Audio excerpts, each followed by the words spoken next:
How to turn off end-to-end encryption on Messenger. Hey guys, in today's video, I'm going to show you how to turn off end-to-end encryption in Messenger so you can access your chats on multiple devices without any issues.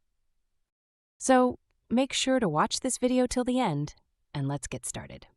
First, open the Messenger app on your phone and make sure you're logged into your account. Now tap on the three horizontal lines on the top left side. Then it will pop up this menu. Here, tap on the gear icon and it will open the settings. Scroll down and tap on Privacy and Safety. This will take you to the page where you can manage all your security settings. Under the Security section, tap on End-to-End Encrypted Chats. Here, you'll find all the options related to encrypted messaging. Now tap on Message Storage. If it's currently turned on, that means your chats are end-to-end encrypted and securely stored. To disable it, simply turn off Secure Storage.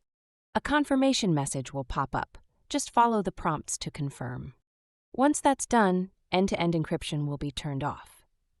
Now you'll be able to access your chats across all your devices without any restrictions. That's all for the video.